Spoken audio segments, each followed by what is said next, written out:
Selamat pagi, Bapak Ibu yang dikasihi Tuhan. Kembali kita berjumpa dalam kontekstual Bible Reading, dan pagi ini kita sudah sampai di surat 2 Korintus pasal yang ke-10. Dipersilahkan. 2 Korintus pasal 10. Aku Paulus, seorang yang tidak berani bila berhadapan muka dengan kamu, tetapi berani terhadap kamu bila berjauhan. Aku memperingatkan kamu demi Kristus yang lemah lembut dan ramah.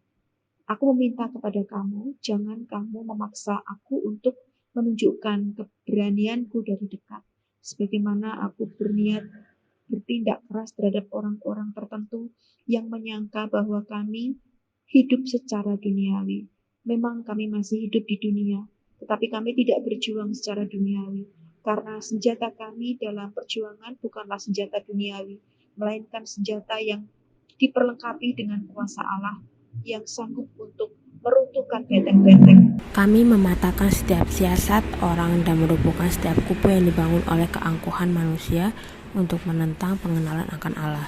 Kami menawan segala pikiran dan menaklukkannya kepada Kristus, dan kami siap sedia juga untuk menghukum setiap kedurhakaan bila ketaatan kamu telah menjadi sempurna.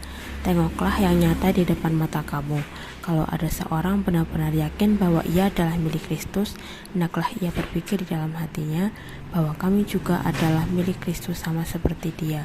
Bahkan jikalau aku agak berlebih-lebihan bermegah atas kuasa yang dikaruniakan Tuhan kepada kami untuk membangun dan bukan untuk meruntuhkan kamu, maka dalam hal itu aku tidak akan mendapat malu. Tetapi aku tidak mau kelihatan seolah-olah aku menakut-nakuti kamu dengan surat-suratku. Sebab kata orang, surat-suratnya memang tegas dan keras, tetapi bila berhadapan muka, sikapnya lemah dan perkataan-perkataannya tidak berarti. Tetapi hendaklah orang-orang yang berkata demikian menginsafi bahwa tindakan kami bila berhadapan muka, sama seperti perkataan kami dalam surat-surat kami bila tidak berhadapan muka. Memang kami tidak berani menggolongkan diri kepada atau membandingkan diri dengan orang-orang tertentu yang memujikan diri sendiri. Mereka mengukur dirinya dengan ukuran mereka sendiri dan membandingkan dirinya dengan diri mereka sendiri. Alangkah bodohnya mereka. Sebaliknya, kami tidak mau bermegah melampaui batas, melainkan tetap di dalam batas-batas daerah kerja yang dipatok Allah bagi kami, yang meluas sampai kepada kamu juga. Sebab dalam memberitakan Injil Kristus, kami telah sampai kepada kamu, sehingga kami tidak melewati batas daerah kerja kami, seolah-olah kami belum sampai kepada kamu. Kami tidak bermegah atas pekerjaan yang dilakukan oleh orang lain di daerah kerja yang tidak dipatok untuk kami. Tapi kami berharap bahwa apabila imanmu makin bertumbuh, kami akan mendapat penghormatan lebih besar lagi di antara kamu, jika dibandingkan dengan daerah kerja yang dipatok untuk kami.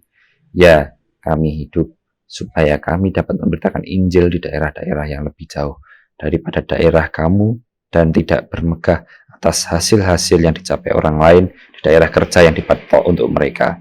Tapi barang siapa bermegah, hendaklah ia bermegah dalam Tuhan. Sebab bukan orang yang memuji diri yang tahan uji, melainkan yang dipuji Tuhan. Ya, terima kasih.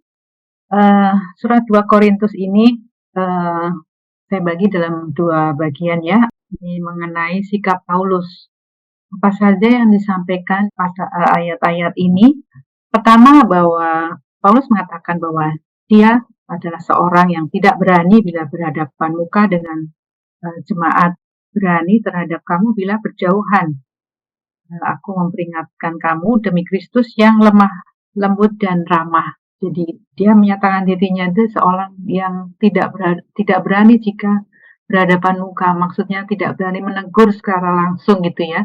Tetapi berani jika berjauhan, artinya dengan surat-suratnya yang kadang-kadang terkesan cukup keras gitu ya. Tetapi kemudian dikatakan bahwa aku meminta kepada kamu, jangan kamu memaksa aku untuk menunjukkan keberanianku dari dekat, sebagaimana aku berniat bertindak keras terhadap orang-orang tertentu yang menyangka bahwa kami hidup secara duniawi.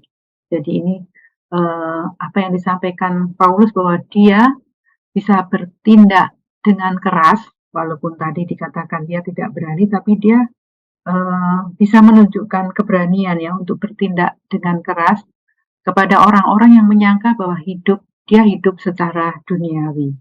Nah, ada hal yang penting yang disampaikan oleh Paulus, terutama di ayat 3-5, dikatakan bahwa Paulus tidak berjuang secara duniawi, meskipun saat ini dia masih hidup di dunia.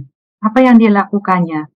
Dia katakan bahwa di ayat 4, senjata kami dalam perjuangan bukanlah senjata duniawi, melainkan senjata yang diperlengkapi dengan kuasa Allah yang sanggup untuk meruntuhkan benteng-benteng. Kami mematahkan setiap siasat orang dan merubuhkan setiap kubu yang dibangun oleh keangkuhan manusia untuk menentang pengenalan akan Allah. Kami menawan segala pikiran dan menaklukkannya kepada Kristus. Jadi di sini kita lihat bahwa dalam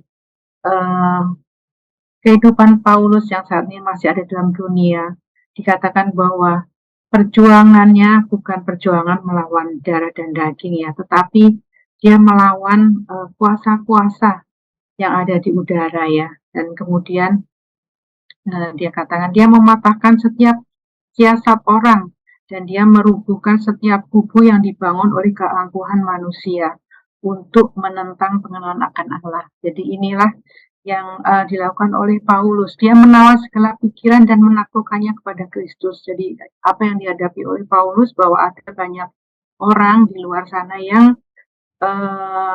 memiliki keangkuhan hidup ya, dan juga menentang pengenalan akan Allah, sehingga dia tidak bisa melawan dengan senjata duniawi, tapi dia harus menggunakan senjata yang dari Allah, yaitu yang dia butuhkan. Dia melakukan hal itu karena dia ingin untuk setiap orang yang tidak mengenal Allah, mereka boleh ditaklukkan dan mereka boleh memiliki kerendahan hati ya. Kalau tadi mereka memiliki keangkuhan hati untuk mengenal Allah, tapi dia menggunakan senjata yang dari Allah itu supaya orang yang angkuh ini boleh dibukakan hatinya dan boleh mengenal Kristus supaya mereka menjadi milik Kristus. Nah, inilah yang dilakukan oleh Paulus, bahwa dia tidak berjuang secara duniawi, tetapi dia menggunakan senjata yang diperlengkapi dengan kuasa Allah yang maha tinggi.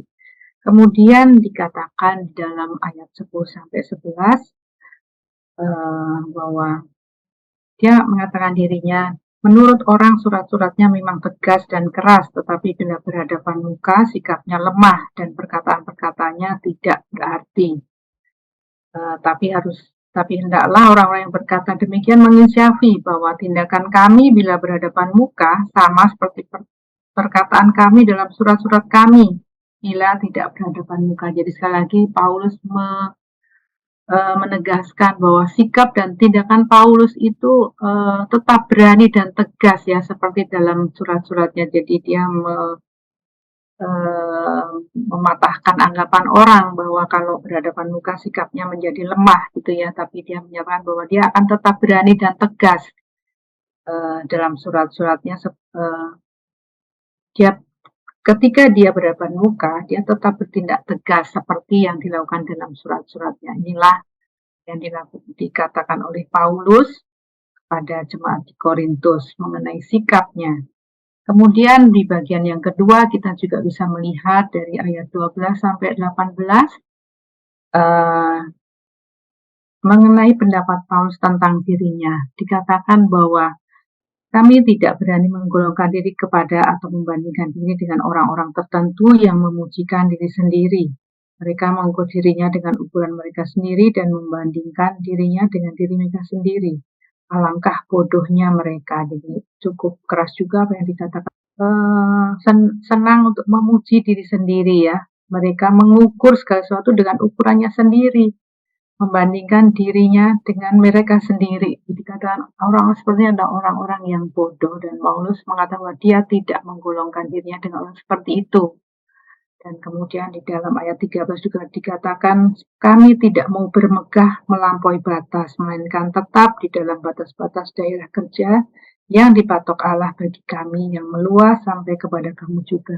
Paulus juga menasihatkan supaya orang-orang juga tidak bermegah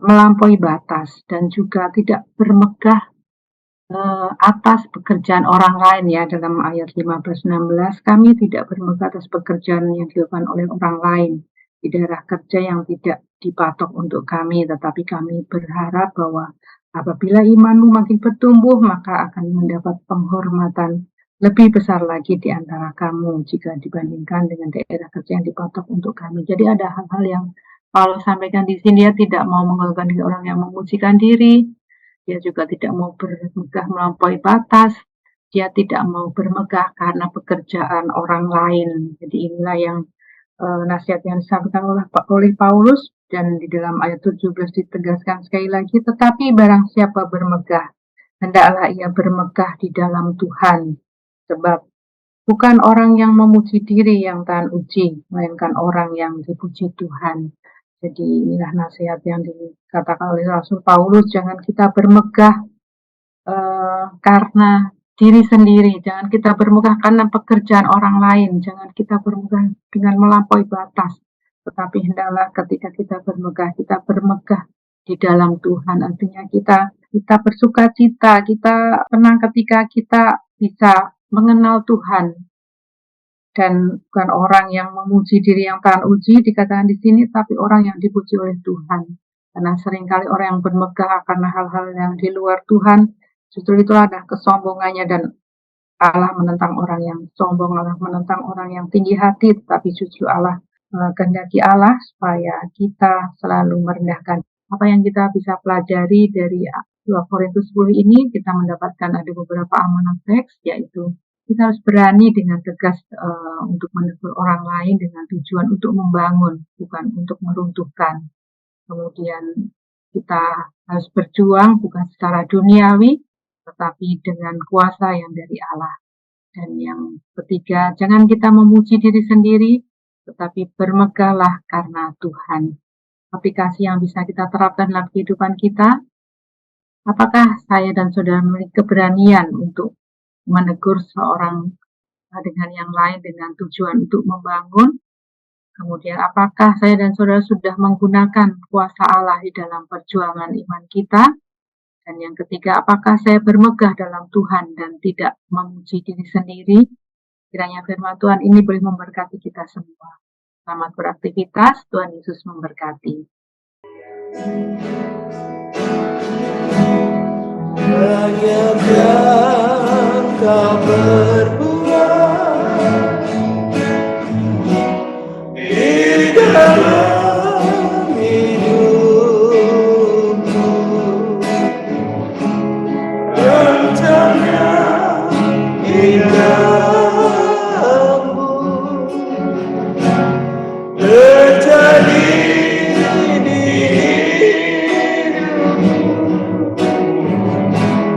Bapa yang mengerti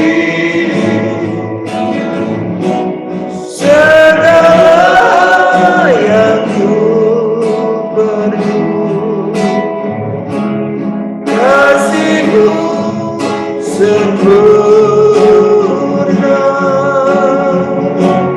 nyata dalam hidupku. Bersyukur Bapa, bersyukur Tuhan, buat kasih setiamu di dalam hidupku.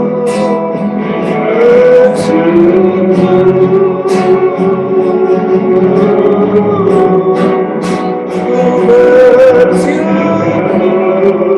Bapa, bersyukur Tuhan, buat kasih setiamu di dalam hidupku.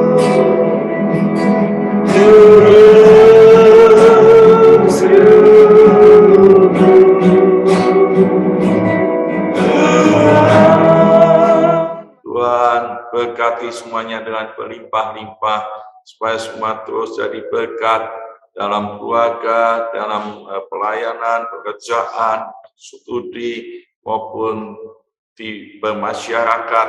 Biarlah Tuhan jadikan anak-anak-Mu berkat buat mereka. Lindungi mereka tetap sehat, tanpa kesakitan, hidup kudus, tanpa dosa. Nama Tuhan dipermuliakan.